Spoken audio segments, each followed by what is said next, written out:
La capture de la perle. La lettre du roi ne parviendra à Paul que beaucoup plus tard. Le commandeur croise en effet toujours au large de Tunis. Il regroupe son escadre maintenant au complet et décide de mettre à exécution un projet de coup de main sur Colo qu'il a depuis longtemps mis au point au sein de son conseil.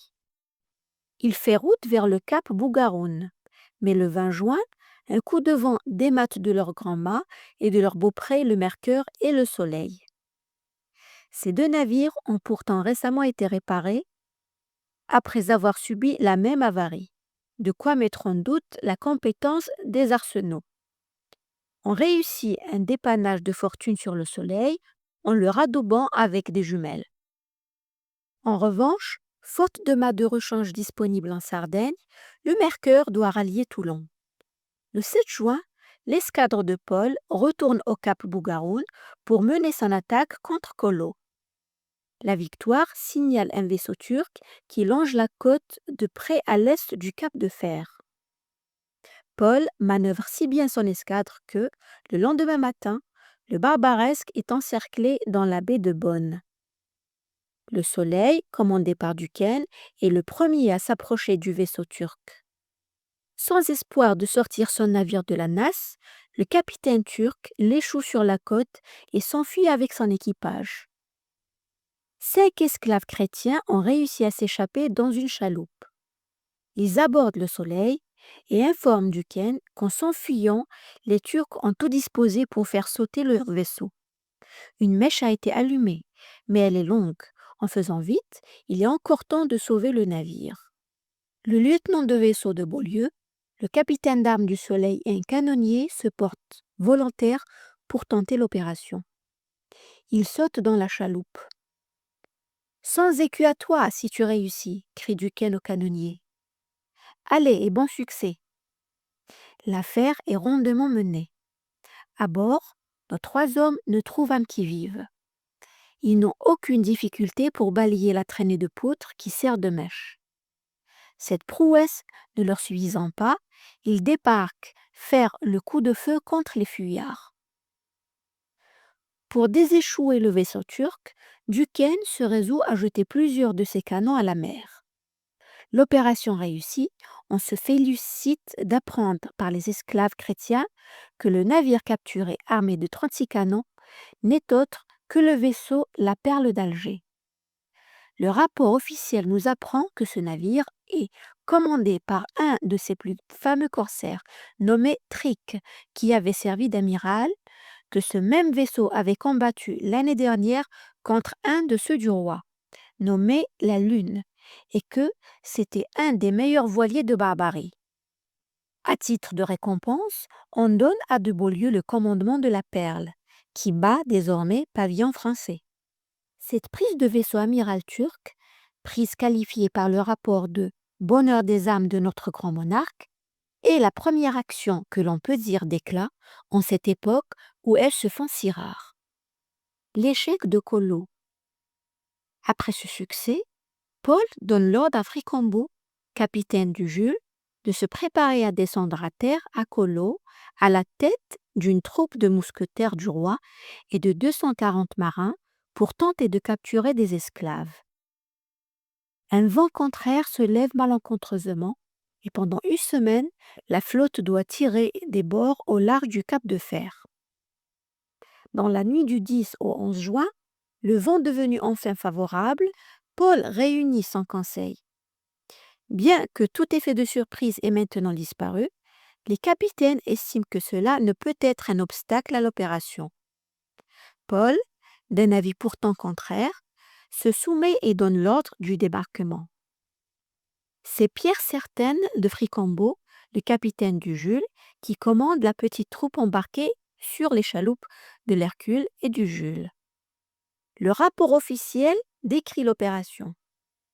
Soit qu'ils eussent vu l'escadre à la mer aller et venir, soit qu'ils eussent été avertis par Bonne de se tenir sur leur garde à cause du vaisseau qui avait été pris à la vue de cette place.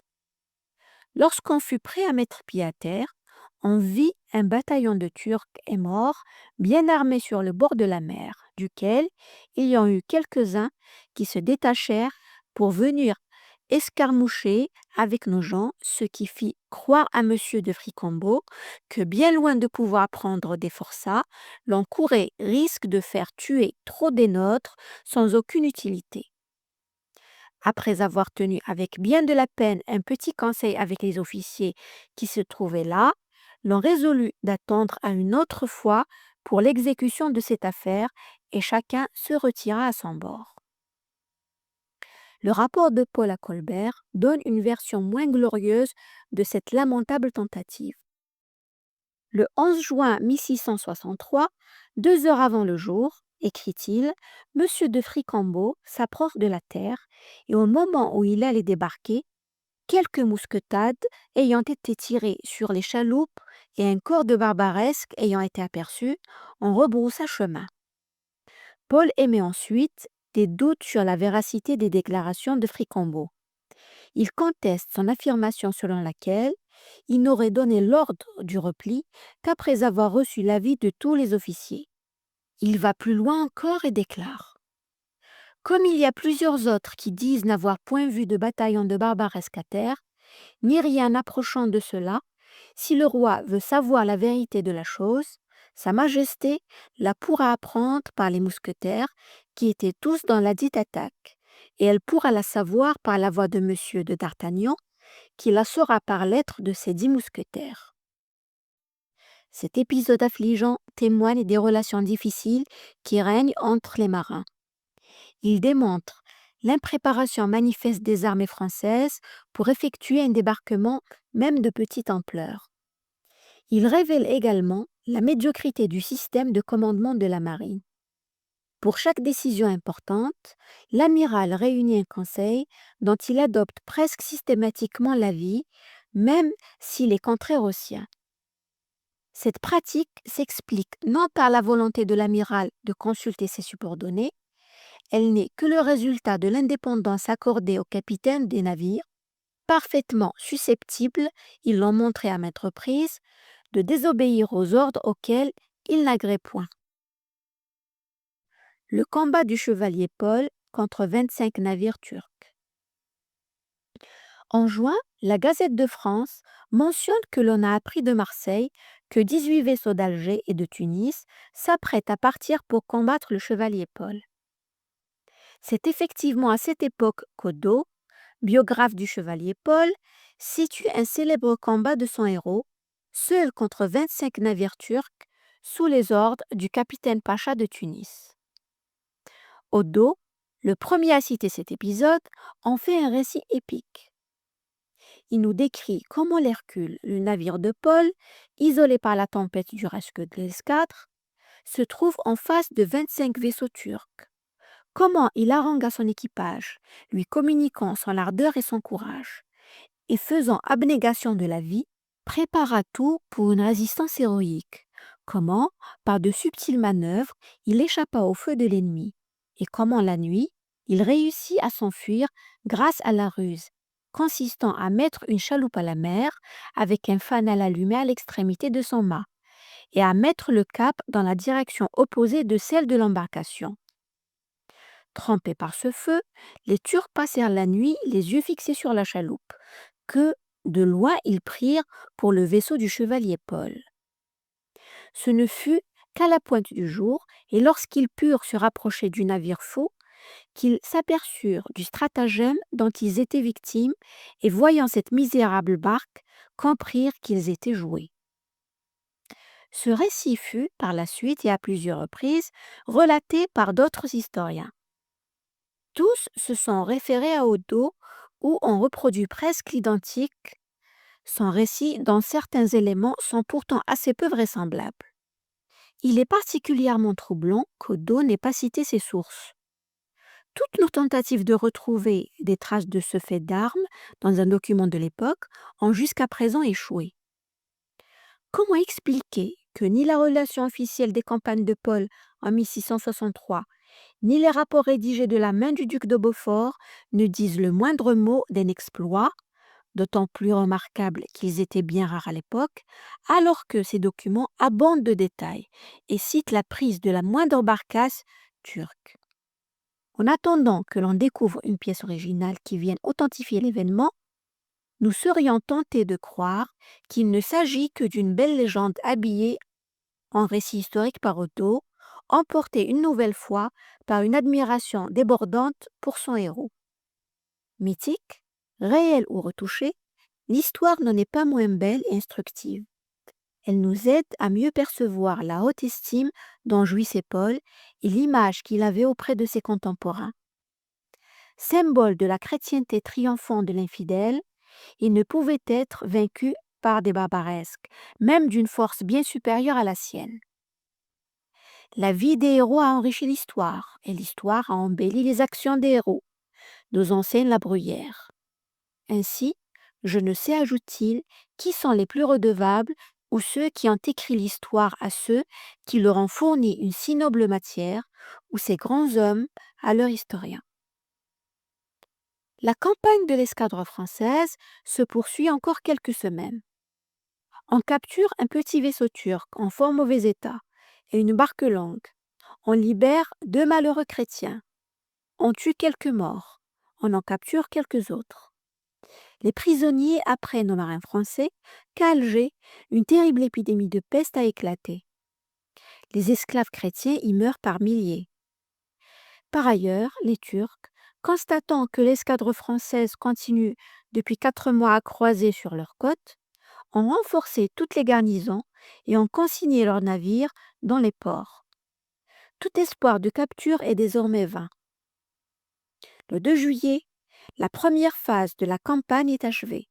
Les vaisseaux français mettent le cap sur Cagliari, où la flotte des galères doit le rejoindre en vue de l'expédition sur Stora. Le deuxième report de l'opération de Barbarie. Début juillet, l'ordre de surseoir à l'opération de Barbarie arrive à Toulon. Les raisons de cette décision sont nombreuses. D'abord technique, l'armement des nouvelles galères a pris plusieurs mois de retard. La saison est maintenant trop avancée. Aucune escadre française de galères n'a encore à ce jour traversé la Méditerranée pour effectuer plusieurs mois de campagne sur les côtes d'Afrique. Et il est indispensable de tester la capacité de l'escadre du marquis de Termes à le faire et d'éprouver l'endurance des Chiourmes pendant tout un été en Barbarie. Le roi est certainement préoccupé par cet échec de Colo qui vient confirmer les doutes constamment exprimés par Duquesne sur l'actuelle capacité opérationnelle de la Royale. 2 difficultés de politique extérieure, l'une avec Rome, l'autre avec la Lorraine, viennent de surcroît justifier ce report. Les relations avec le pape sont de nouveau tendues. Comme les esprits étaient fort aigris depuis le commencement de cette affaire, nous dit Russie Rabutin, le roi, qui n'était pas encore content, fit revenir en France son ambassadeur et se disposa à se faire par les armes une plus ample satisfaction. Le pape de son côté leva les troupes. En représailles contre le pape, le Parlement de Provence déclare que la ville d'Avignon et le comté vénétien, soumis depuis 1348 au Saint-Siège, mais autrefois dépendants des comtes de Provence, seront désormais rattachés à la couronne. Le Parlement nomme les commissaires qui prennent immédiatement possession de ces territoires au nom du roi. La guerre entre la France et la papauté est de plus en plus probable. En Lorraine, le conflit entre la France et le duché dure depuis des décennies, mais la situation vient brusquement de se tendre. Après une occupation de 20 ans de la Lorraine par la France, Louis XIV et Mazarin, par le traité de Vincennes du 28 février 1661, ont restitué le duché au duc Charles IV, qui a prêté hommage lige à la France. 1 an plus tard, le duc a prévu par le traité de Montmartre qu'à sa mort, la Lorraine et le Barrois reviendraient à la France. Pour sceller ce pacte, Charles a accepté de céder dès à présent à Louis XIV la forteresse de Marsal, qui, à quelques kilomètres de Nancy, commande les villes de Metz, de Lunéville et de Nancy. Mais au moment où les troupes du roi s'apprêtaient à investir la place, on apprend que Charles IV cherche à renouveler son alliance avec l'empereur et qu'il prépare Marsal à la résistance. Louis XIV décide sur le champ d'aller s'emparer de la place. Le 25 août, il parle à Chalon prendre la tête de ses troupes. Le roi, menacé par ces deux conflits et contraint par les retards et l'impréparation de sa marine, n'a guère, en juillet 1663, d'autre choix que de surseoir à l'opération de barbarie.